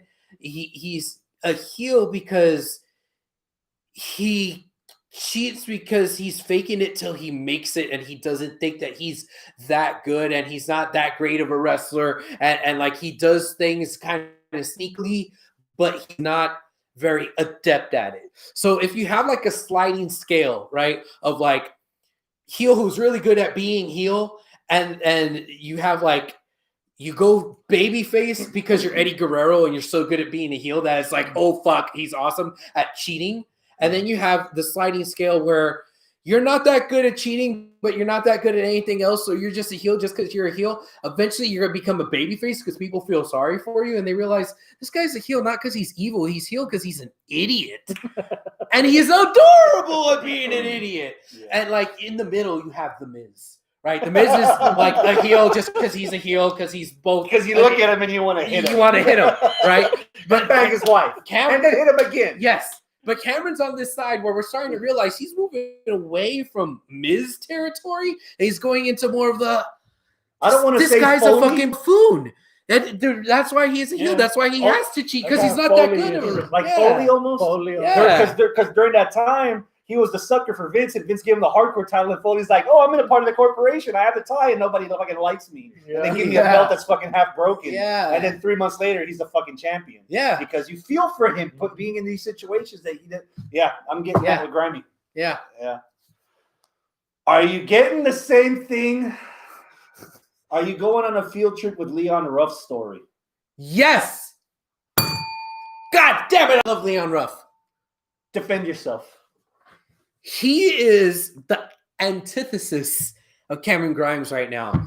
He is a babyface who's not that good at wrestling, or he's at least not supposed to be, but he's getting away with it because, you know what, maybe he actually is that athletic and people aren't giving him the credit because he's just so little. You know? And it's like, oh shit, he could actually do stuff. All he needed was a break, a chance. Somebody like Punishment Martinez to like intervene to give Priest. Yes, whatever. Ese pendejo. To intervene to give him a shot to actually say, oh shit, I can do this. Oh shit, I can be the champ. All right, fine. Now that I got it handed to me, I'm gonna run with it. I couldn't get the ball. Nobody would pass me the fucking ball, and I couldn't reach up high enough to get the ball. Just tackle the man with the ball, but the ball just like went boop. Yeah, it's like, okay, here's the ball. Now, show me what you can Sonic. do. Yeah, that's what happened. He got handed the ball when he shouldn't have been handed it, but now it's like, holy fuck, Trenton Holiday in 2 fucking preseason games just went from one end of the football field to the other.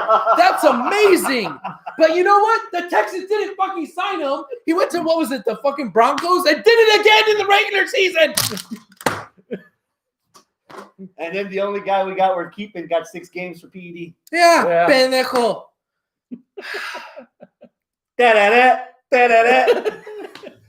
Are you there with Leon Ruff? Yes, for me. It's kind of entertaining, but I'm also getting. It might be a downer kind of thing, but I'm kind of getting. Do I need to get a razor blade ready? No. Okay. Well, I don't know. Oh shit! Tiny violin. Yeah. I'm getting that Ellsworth kind of thing. For him, it's like the pity kind of thing. What I'm getting the whole story, you know. Okay. Feel sad for you or something. Like, oh, he was born without a chin. Yeah, but he's a way better wrestler than Ellsworth. Oh, of course. I love that Irish whip to the corner, but he counters by jumping on one rope, jumping on the other, sliding back through the legs so that he can hit him. You fucking love that. You hit on something.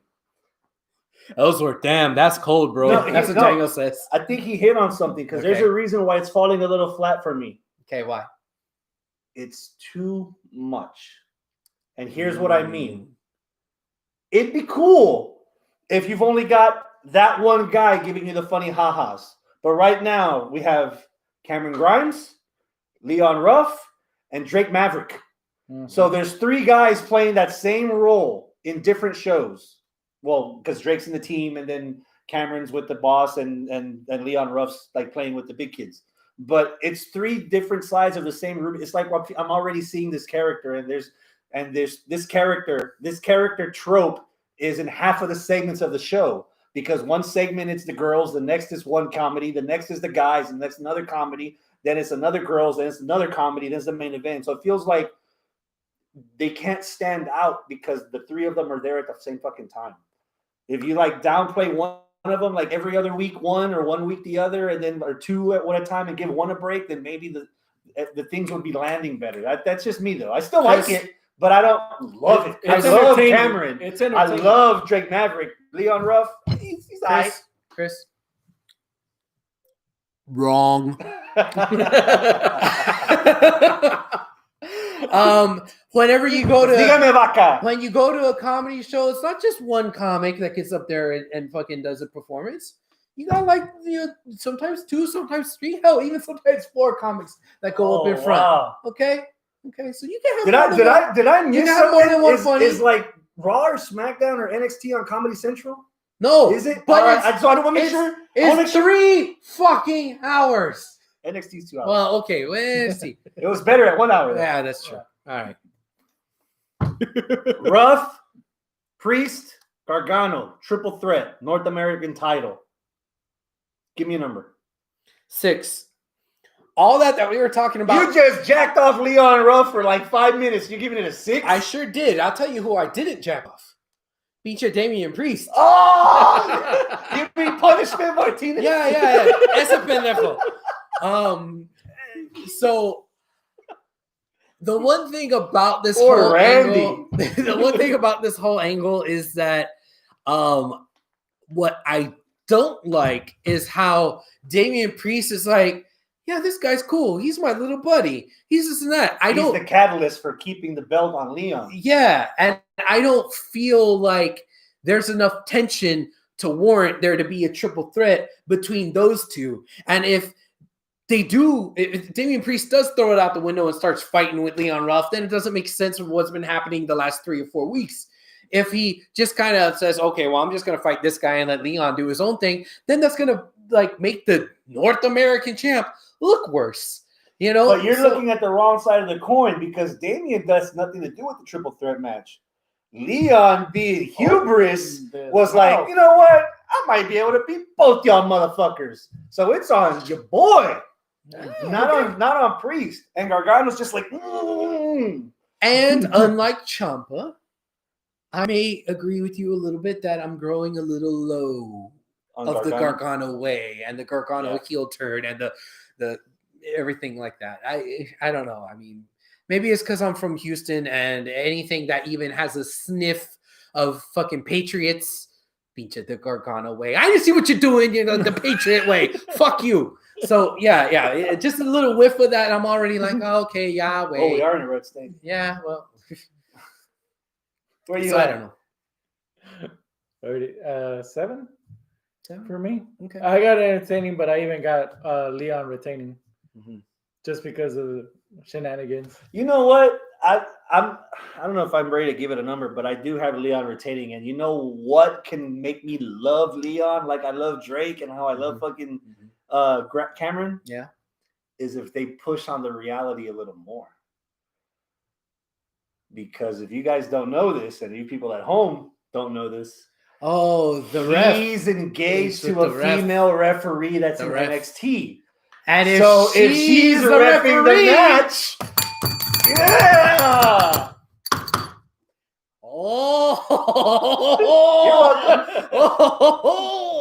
I don't think we've ever seen that before. Yeah. And then have her fuck with both of them by like costing both of them their singles matches later on. Keep that stew mixed. Keep it going. She'd be like, I'm gonna keep my husband paid. Yeah. If he's winning, I'm winning. Yeah. And that is new. Yeah, there has never been an actual relationship between a wrestler and a referee. I mean, you kind of had that with Nate and Little Nate, but Daniel says, what happened to the dark and sinister Punishment Martinez cutting evil as hell promos that we all knew and loved? That's dead when he was still a tweener or a heel almost, but ever since he won that title, he's been a pure babyface. And I don't think I dig a babyface Punishment Martinez. I don't think I dig it. I don't think he can pull it off. He's a natural asshole. Like, I want people to punch him in the face. You're almost there. Right now, I don't see Martinez. I don't see Damian Priest. I don't see him as a heel or a face. Right now, he is what WWE needs badly on their rosters. Which is? He is, or he comes across as himself. And that's what... So a douche. Doesn't matter. Okay. But he comes across like that's who he is. Though his interactions with Ruff, basically his whole tenure after he won the North American title, he was actually less of a character and more of just him as himself.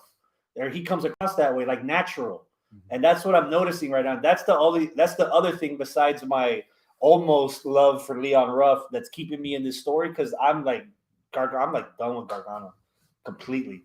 But Priest as himself, just like pushing things around and making things happen, I'm digging that a lot. And I got Ruff holding it, and I hope his fiance refs that match. God, I would love if that happened. I don't think it's gonna. And I hope the commentators don't even mention it until after the match, where they kiss and they're like, "Wait a second." Yeah, yeah. I think that would be amazing. I hate to say this. That would be nice. Keep that shit going and maybe even make it work on the main roster. Vince is all over that kind of shit. Couples, Yeah. he could make that work. He made Ellsworth work, and you saw Ellsworth, and he was by himself. There's a lot of stuff he made not work, though. Well, that too. Who do you got winning? I got Ruff. Anybody but Gargano. I could see them giving it to Gargano, though. Oh, no. I don't know. I think Gargano will win. I don't want him to win, but I think he'll win. I got a feeling Ruff's going to lose the title to somebody like Austin Theory. Okay. Or some like not expected guy. They like bring him into the next group.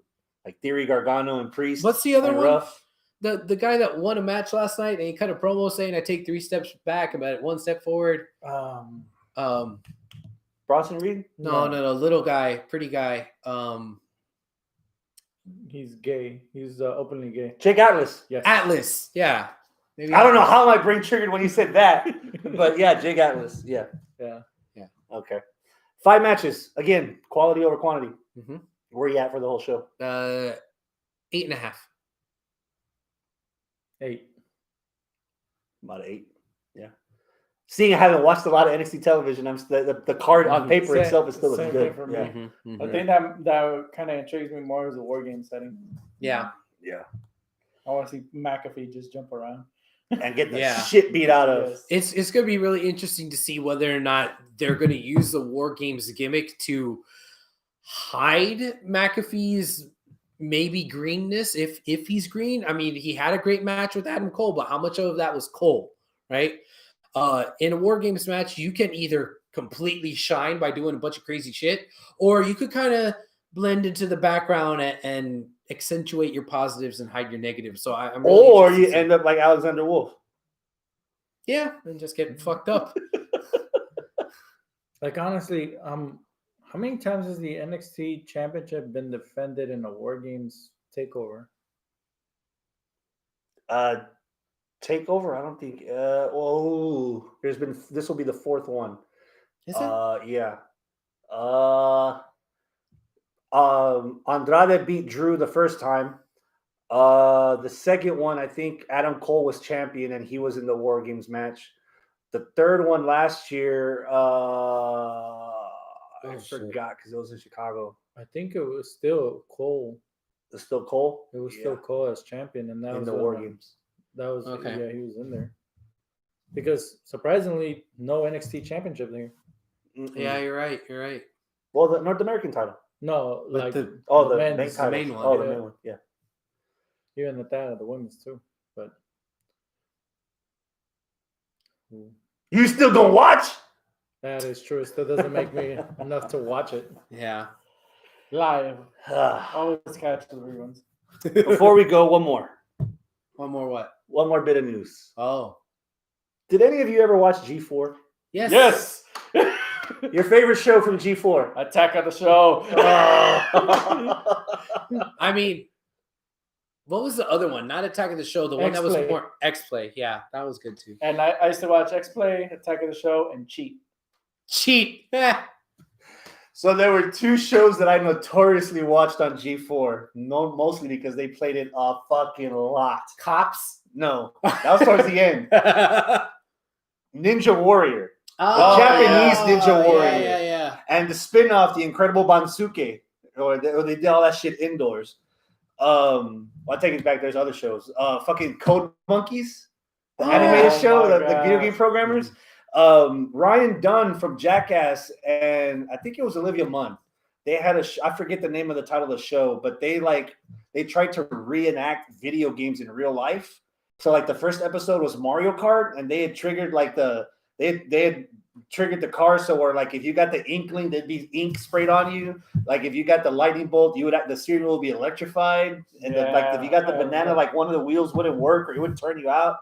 And they did like 6 or 7 episodes. I loved watching G4, man. Attack of the Show. I did it. I remember watching Attack of the Show, and I watched their Thanksgiving special recently. Oh yeah, where they ended up announcing what you're going to announce right now, but that made me go back and watch the compilation. It wasn't even a compilation. It was Best of Olivia Moon on Attack of the Show, and she was hosting it.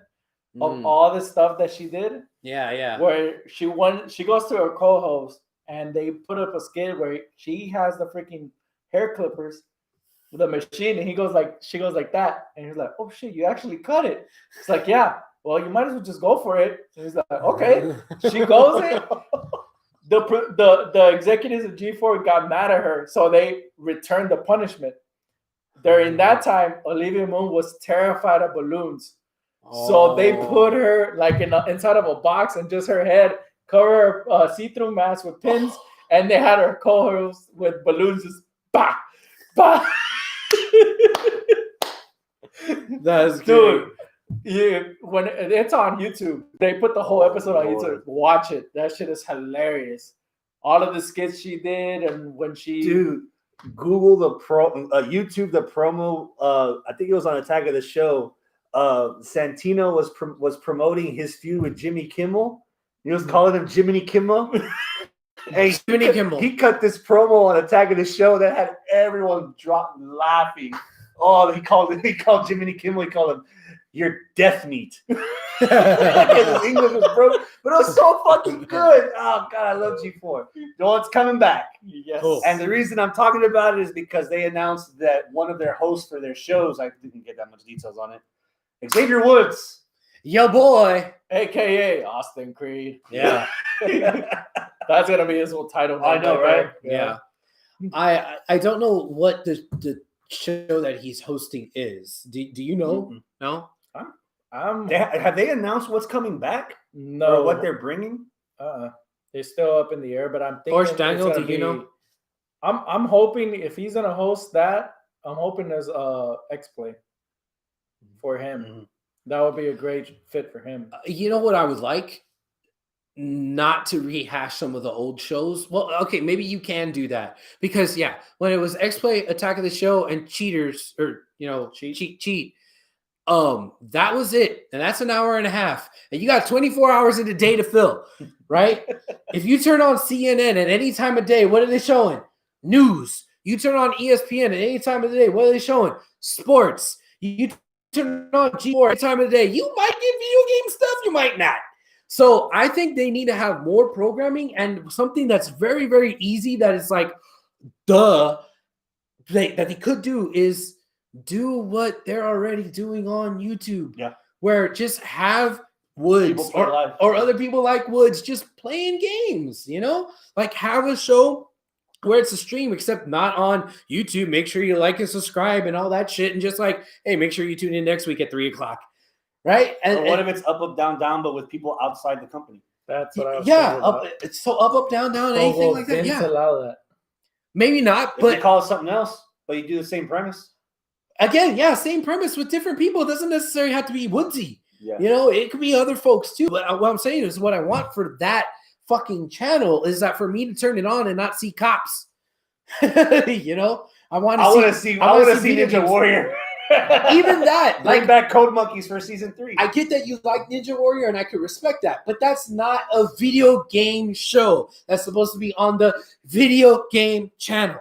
You know, if I'm tuning into the video game channel, I want to see fucking video games. I tune into fucking Food Network. Guess what? They're cooking something.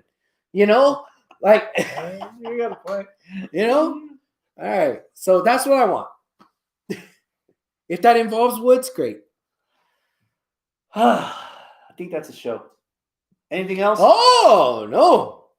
I knew you were about to say something. DZW, right? Oh, You put over DZW, go no, put hold over on. DCW is on the 19th. On the 12th, which is the Saturday before, your boy got himself another booking for a different wrestling show in Houston. No. It's going to be in Houston. It's Kamisa Wrestling. That's what that is? Yeah. Oh, another place I'm not going to. Hashtag reset the business. They're trying to get shit going back again. And I have no idea what this is, so give me some backstory. yeah. Well, there's not much backstory. Oh my It's God. brand new federation starting up in Houston. So yeah, this is gonna be their first one, right? Are they actually now, going to pay you in money? I believe so. At least that's what You're breaking out the good tie for this show. Probably, yes. The good choice. It's, you said in Houston. Yes. Where? Avenue B, Premier Sports League, I think it's called. Premier Avenue Wrestling. B. So you're talking like near Harrisburg? Yeah.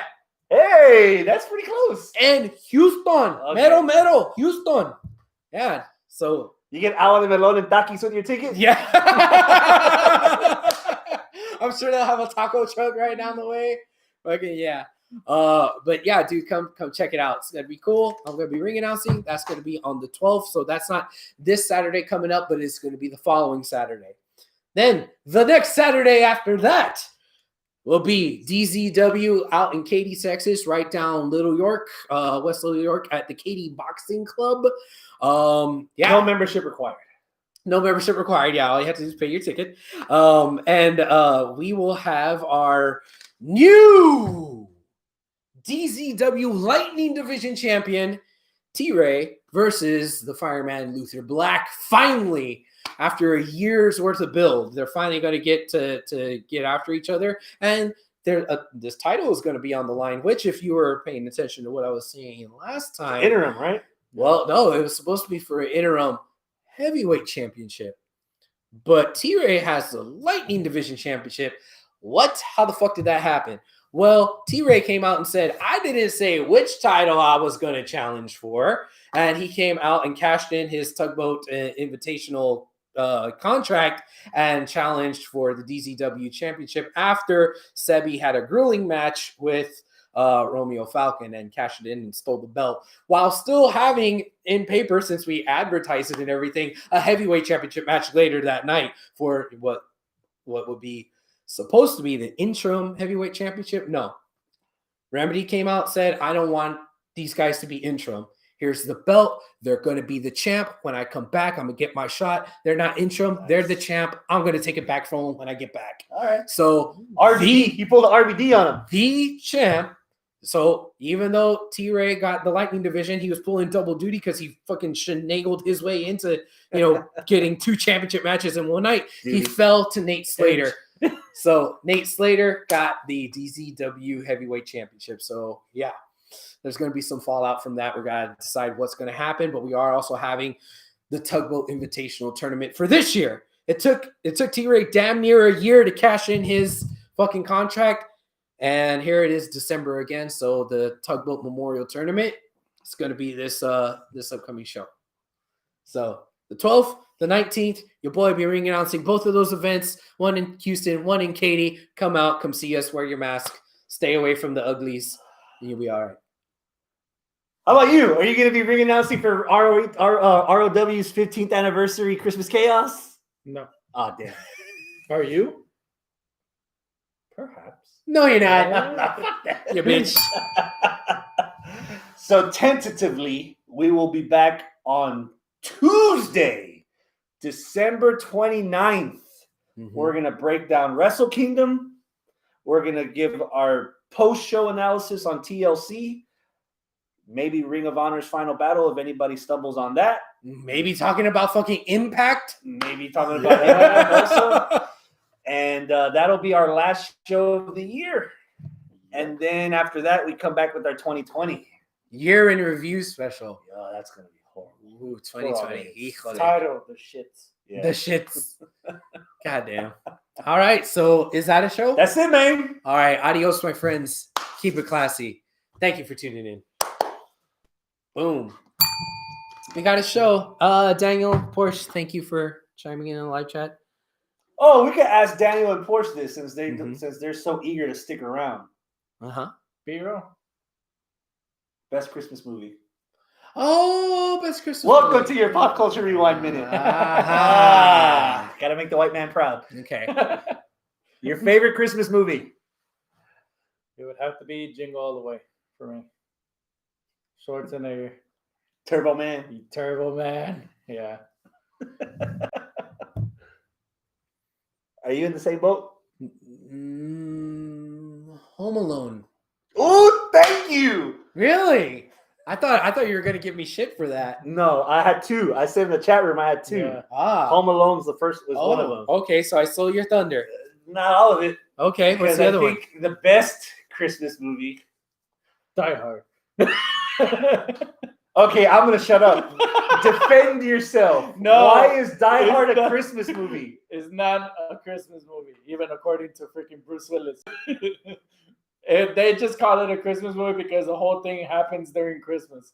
That was it. You can say the same thing for Home Alone. That was the reason why I was hesitant to say Home Alone. Yeah, well, It happened during Christmas, but that's it. Yeah, but Die Hard's more of an action movie than actually a family-friendly movie. So Okay. I guess that'll take it out of there. Because if that's the case, then You would have gone what, Krampus? no, I would have gone with The Nightmare Before Christmas. That's a Halloween movie. That's not a But Christmas it takes movie. place in Christmas. No, that's the night before Christmas. Well, there The you Night go. Before Christmas is not Halloween, bro. Yeah, but it's about Halloween. Yeah, okay. Honestly, like if that would have been it, I was like, all right, Nightmare Before. Elf. Oh my Okay. god. Okay. Elf. Okay. Are you asking this question because you recently saw Elf? No. No, because I figured we're not going to record again until after Christmas.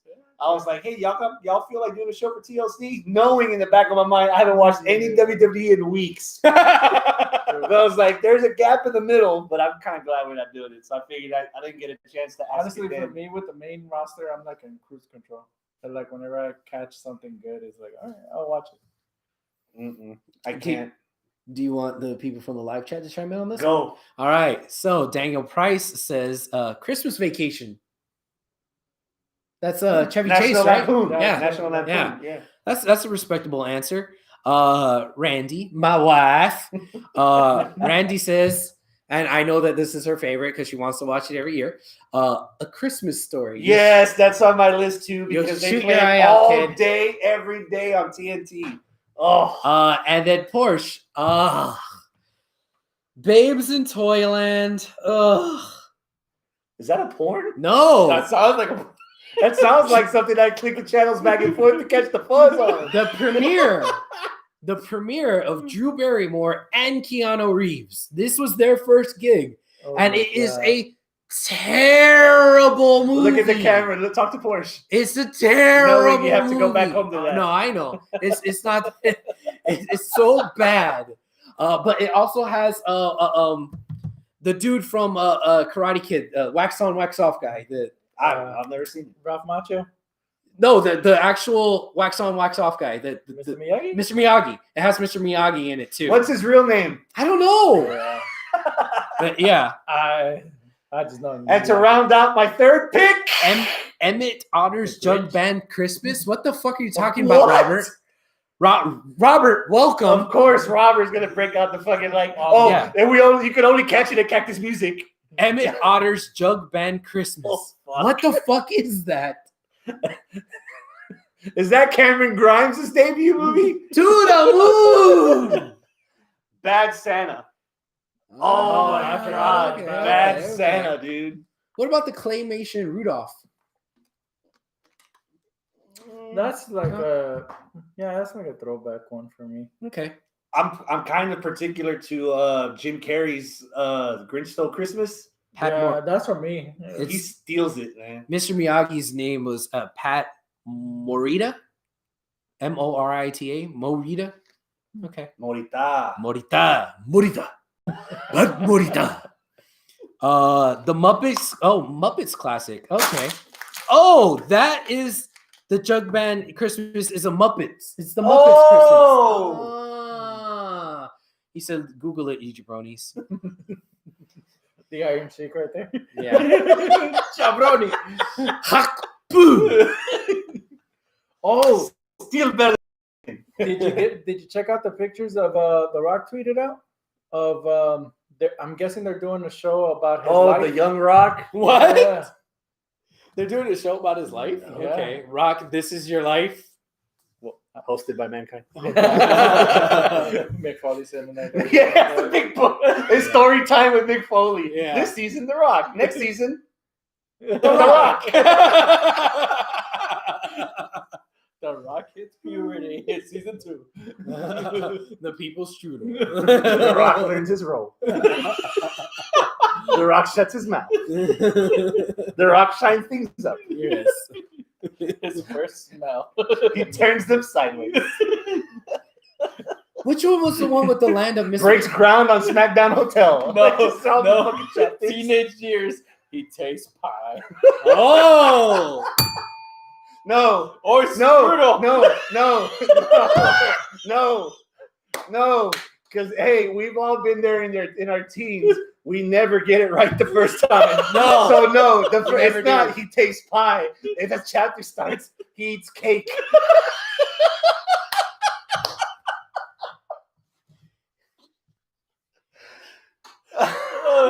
On that note, Bye. I'm going to Shipley's to get some donuts.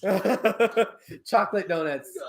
Cake donuts. Chocolate cake donuts. Nice and black, and you just right in the middle, right? ¿Cómo? Yeah, I see. Oh my goodness.